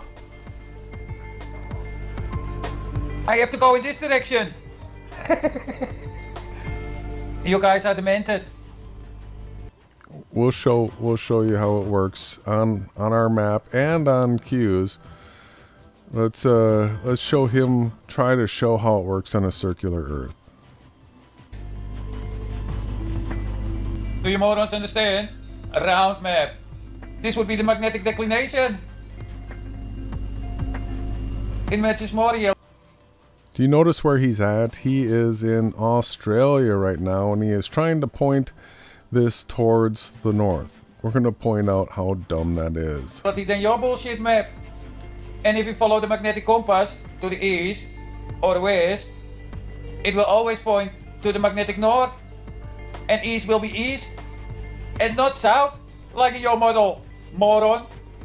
Disinformation agents, they... Alright, so let's go ahead and get into this. Let's head to Wikipedia here, and it says North Magnetic Pole. All right, the North Magnetic Pole. In other words, if a magnetic compass needle is allowed to rotate in 3 dimensions, it will point straight down. Who talks about that? The needle pointing down. All right. Nobody talks about that except for us. The North Magnetic Pole moves over time according to magnetic changes and flux lobe elongation in the Earth's outer core. This is just pure gibberish. Flux lobe elongation. Absolute gibberish. Let's read the polarity first, and then we'll take a look at where they say the North and South Pole have been. So all magnets have 2 poles. 2 poles. Does anybody understand the difference between 1 and 2? All right. All magnets have 2 poles. There's not a single person that's ever been able to give an example of a magnet with 1 pole. And what Q is trying to do with the circular AE model is eliminate the south magnetic pole completely and make Earth a 1-pole magnet. 1 pole, that's it. He doesn't do a south magnetic pole whatsoever, and this is absolutely key. So by analogy with Earth's magnetic field, these are called the magnet's north and south poles. Before magnetism was well understood, the north-seeking pole of a magnet was defined to have a north designation according to the use in early compasses. However, opposite poles attract, which means that as a physical magnet, the magnetic north pole of Earth is actually on the southern hemisphere. In other words, if we establish that true geographic north is north, then what we call the Earth's north magnetic pole is actually its south magnetic pole, since it attracts the north magnetic pole of other magnets. Everybody understand that? So, Earth, we've got a north magnetic pole and a south magnetic pole, but on the needle of the compass, it's actually the south magnetic pole that's being attracted to the north, right? They just have to put the N at the right spot on the compass. Or you could flip it the other direction, but magnets are attracted to its reciprocal. All right, so if we're going to call the north pole of Earth north, then it's the south pole of the compass that's pointing towards the north. All right, there's 2 poles. And so they say that the magnetic poles move. Now, we don't have a way of proving that they do or don't. You would actually have to travel there and track this over time. So all we can do is just take at face value them saying that the magnetic poles move. Right? That's all we can do, but this is where they say the magnetic poles are at. So in the year 2020, the north magnetic pole, they say, is at 86 degrees north and 162.8 degrees east.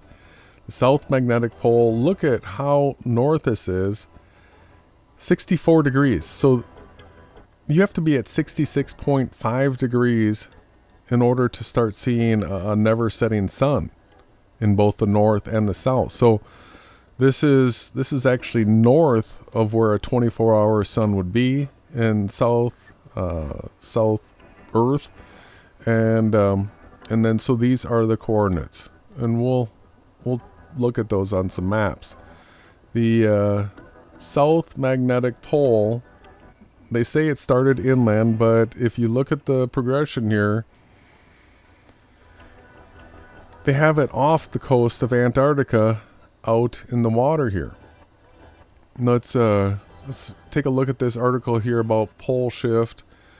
They say in 1860 it was inland here, 1910 here, 1960 right at the shoreline, 2010 out in the water.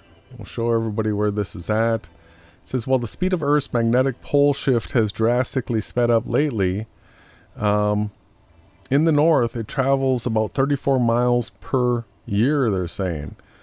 But at the South Pole, not so much. They're saying that the South Pole shift is actually slowing down, and it's only moving 3 miles per year. So they say that they're moving, but at different speeds from each other, and they both happen to be on the same side of Earth. So not only that, but it's interesting to note that both the North and South Pole magnetic poles are favoring one side of the Earth.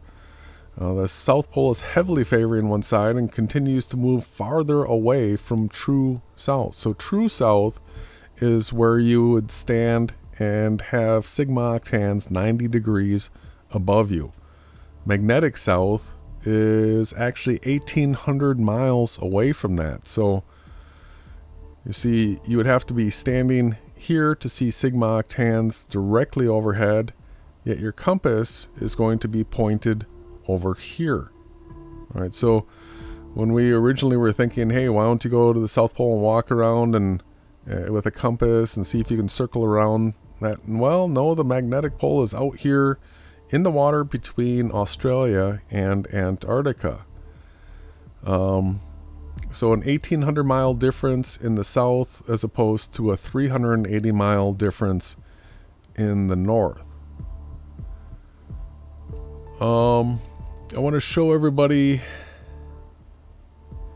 on a magnetic declination map, the inclination angle refers to the angle between the Earth's surface and the magnetic field lines at a given location. Essentially showing how much the magnetic field dips below the horizontal plane.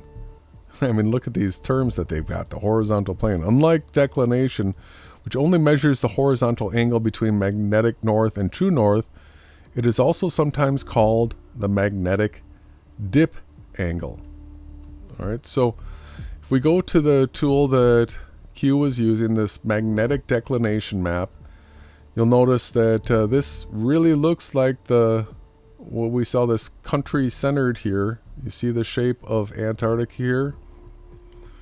Well, it's the same here, but what they've done is they've just made it repeat from side to side. So this is a flat map where what we can do is we can click around here and it's going to give us magnetic declinations. So it tells us our latitude and our longitude. It gives us an inclination angle. That inclination angle is the angle between the Earth's surface and the field lines, the dip. So what we are being told here is that as you go up north, this is this area over here, we're given an inclination of angle of, see here, we're at 88 degrees, 54 minutes. As soon as you get up to 60 here, this becomes 89 degrees. Another degree, we're at 90 degrees. That means that the needle is pointing straight down at Earth here. And then we're also given a magnetic field strength. We're given 57,000. These are nano Teslas. So you can see that we have an extreme declination angle of minus 27 degrees here. I'm going to show you some even worse ones. But so this is the north. And then what happens as you head south is we're not going to worry about our magnetic declinations quite yet. But look at these inclination angles. It's going to become less and less and less until you get down here a little bit south of the equator. Let's go back up a little bit. Sometimes this box is in the way. So inclination angle, if we click around and get this to 0, that means that your needle is going to be balanced between the north and the south right here. It's going to be hanging level. It's not going to be pulling down towards the north, and it's not going to be pulling down towards the south when the inclination angle reaches 0. But what happens as we go south here is our inclination angle continues to get stronger and stronger and stronger until you get to here. We're getting close. It's somewhere, I'll have to look at the somewhere off the coast here. We're at 87 degrees. We're looking for 88.49, 89.35. This is getting very close. So we are almost on top of the magnetic South Pole right here, where now the needle is pointing straight down again here at the magnetic South Pole. And look at our magnetic field strength. We're at 66,000 nanotesla, which means that the South Pole is actually even a stronger magnetic pull down than in the north. Uh-oh. Yeah. So Earth has 2 celestial poles and it has 2 magnetic poles. And if we take a look at a declination map like this, it shows the layout of the field lines all around. And you'll see that no matter what map you use, this will never follow a circular Earth. This right here is proof of stereographic virtual reality. You know, we should have mentioned 2 poles. It's stereographic, right? You can see that. It's clear. You can see on the top left and the bottom right there. You've got 2 specific right there, right? And then on the bottom right, another specific point where all the lines converge. Absolutely. So this is absolutely, so the green light right here is where you don't have to adjust for magnetic declination whatsoever. But look at this same green line here. There's no need to adjust for magnetic declination following these green lines. All right, but if you look here, we're at minus 10, minus 20, 30, 40, 70, 90. They don't label the rest of these, so this would be 100, 10, 20, 30, 40, 50, 60, 70. And so that means right here, this is minus 180 degrees. You cross this line, and all of a sudden, instead of correcting 180 degrees to the west, you correct 180 degrees to the east, and then you'll back off less and less and less.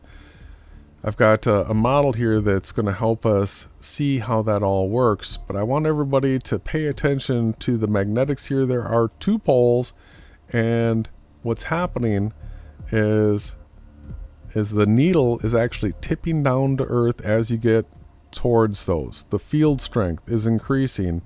The field strength is the least when you're in the middle between the 2. This is a pretty close jump here. We're at an inclination of 0, and this does appear to be close to the equator, maybe slightly below it. You can see that the magnetic field strength is the weakest here, and then as you head south and your needle starts to point down to Earth, it's not pointing to the North Pole. Your compass isn't. It's pointing to the South Pole when you go south of the equator. That's very key that everybody understands that. Let's go ahead and bring up SketchUp, and I want to show everybody that Q says, everything works on a circle map. Everything works on a circle map. So what I've done is actually plotted out where they say the magnetic pole is right now. And they say it was over here in Canada and that it's been moving across here towards Russia. And this one they say is moving actually really fast, like 30 plus miles a year that the North Pole is moving. And they say that they've actually had to rename runways at airports because of the change of the magnetics. But what we have here is a compass where if I put the rotate tool on here,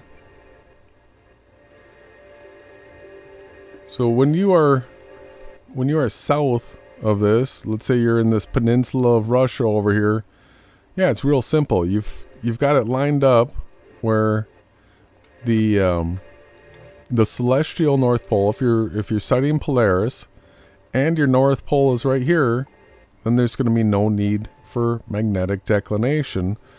But what happens if you're over here in Canada, up like this, you've got a magnetic North Pole over here, but your celestial North Pole, the Polaris, is over there. Well, this is when they tell you that you have to add a certain amount of degrees of correction. So let's go ahead and look right here. We're at the border between Alaska and Canada. Let's take a look at this. We'll go to our border between Alaska and Canada. And we're being told that we have to declinate 18 degrees positive east. All right. If we were over here, now our magnetic declination is 13 degrees negative west. So I'm just going to help people start to get this through their head. If you're traveling towards the north, all right, we've got the N. Let's say this is a airplane flying, and you're heading towards the North Pole. You're actually going to see Polaris. Polaris is going to be over here, and you're going to have to declinate. You're going to have to make that adjustment because this isn't lined up with the North Pole. It's not centered, right? So in the north, this is pretty easy to understand, but let's go ahead and take a look at the south now. We've got the South Pole set up here, and you can see that this is south of Australia and north of Antarctica, and this is where the magnetic pole is. Let me get these selected. And now we can rotate them. So let's zoom in. Now what I have is I have the S, the south. If you're trying to head south and you're over here off the coastline of Antarctica, let's say you're trying to do a sailboat race and you're going to race around Antarctica. Well, south is now dead ahead this direction, right? All right, that's south. West right here. West right here is up to the north, east is down here, and north that way. But what's going to happen when you get over here to, if you're going around this, so at this point, yeah, south is south and north is north. But when you come around here, yeah, south is still pointing to that. And if you go into Antarctica here, guess what you have now? Wow, south is just... Yeah, now all of a sudden north is going to the outside of the rim right there. So he's saying that this works with a circular map. No, it doesn't, because Earth has two poles. So your south pole is going to be your magnet. Once you get close to this red dot right here, your magnet, the needle's going to be pointed straight down there. That's going to be your south pole. So for the person that's going from Australia to Antarctica due south right here, they get to this point, and if they continue in a straight path it, all of a sudden, south's back behind you again before right? yeah, before you even got to Antarctica. So this is where celestial navigation is the way you can get over these magnetic problem, because if you were traveling in that straight path, well, you're still going to always be seeing the sun rise on your left hand side, when you're headed south, and then set on your right hand side. So it's through the use of the stars, it's by seeing sigma octans get higher and higher in the sky, because when you're at the equator, the North Pole, Polaris, and sigma octans, they're at the horizon for a person at the equator. But as you head south, sigma octans comes up in the sky, and that's how you measure your latitude south. So by using celestial navigation, you really don't even need the compass whatsoever. It's just sort of a backup that gives you a rough idea when you're traveling during the day, as long as you're not too close to the poles. I mean, you can see why a person would get lost here if they weren't using celestial navigation, right? Well, and that's the spot I wanted Will Doofus and the team to go to, right? Yeah. Both north and the south. And let's talk about the north here. We're always talking about the South Pole. I'm more interested in the North Pole. Okay, the NASA says that due to the Earth's radiation, that no flights are allowed to cross. If you look at the flight radar, nothing goes across the North or the South Pole. Everybody constantly, since the flat Earth started, has wanted to talk about the South Pole. Why does nobody want to go to what's at the North Pole? To me, what is going to be probably the most beautiful sight, it's got to be something at the North. There's probably some crazy, plasmic, glowing light force field thing shooting up into the sky. I don't know. I know that the scriptures talk about the North, and it's very important. But they do say that Christ's return is through the South. So we know that there have been a lot of flights, people going to the southern Antarctica to look at the sky, to the stars, right? Which you can only do, I guess, the 6 months of the year where it's dark down there. Yeah, so I'll show everybody now how this works on a stereographic map.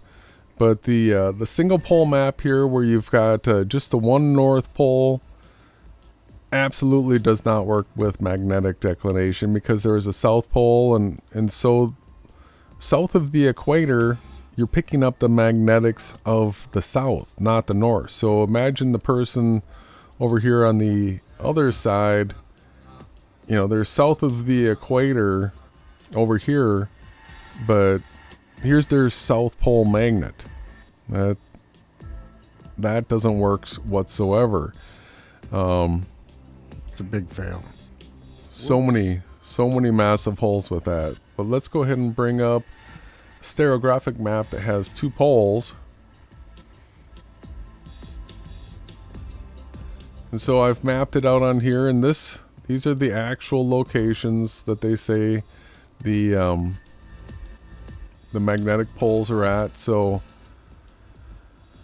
the north one has moved from these islands in Canada across the international date line over here towards Russia, right? But this is still closer to the north.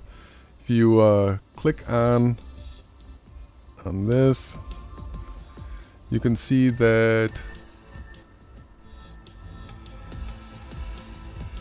So north is always going to be pointing to this spot right here, and that's the reason why we will use magnetic declination maps. But this whole time, the Polaris, you have to be at this spot right here to get Polaris 90 degrees overhead. That's your celestial. I'd love to see that star trail too. We haven't seen that. And so here's the plotting of the south magnetic pole here. We'll highlight this.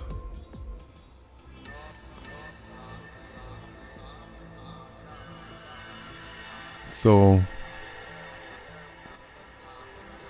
person traveling around the South Pole right here, the south end of the compass is always going to be pointing to this spot right here. Even if you go south like this, you're going to have south behind you. All right, and let me go ahead and show you that over here. So if you get into this area again, we'll try to get real close to that spot.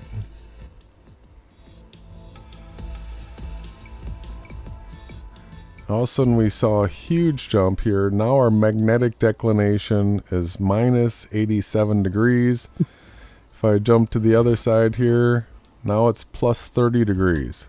So we are in that zone where what's happening is, here's a minus 164 degrees. Wow. So that's because we are now south of the South Pole and just a little bit off to the side. So now we have to correct 164 degrees right here. So traveling by magnetic declination, I don't recommend it, people. Really celestial navigation is the way. Yeah. Because now all of a sudden we're at a plus 172 and we just one click over. All of a sudden, if you don't know that you have to correct 166 degrees between, you know, a minus 166 there to a positive 165 here, you're going to be in trouble. You're going to be in a lot of trouble. You get lost. You start doing circles and just backtracking over yourself over and over, unless if you know how to use the sky. And we do. We know how to use the sky as well. So that is magnetic declination. Q said that, it debunks stereographic. And all it did was debunk a circular Earth that only has one magnetic pole, which is pure ridiculous nonsense. All magnets have two poles. Two poles. Very easy. Yeah. The whole two-pole thing, we're going to continue to talk about it over and over again. And it's just the weird obsession with these guys and wanting to continue to promote the A.E. Gleason's, United Nations model. Maybe there's some kind of, spell on these people. I'm just excited to learn more. I thought it was a great presentation.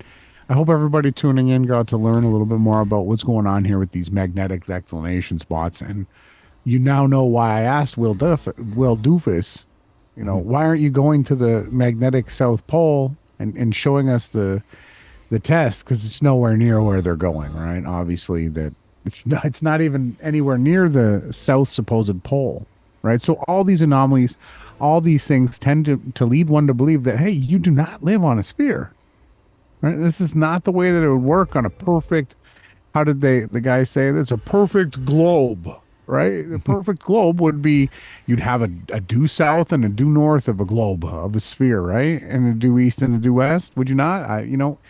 All this stuff is just more evidence that we live in a stereographic virtual reality.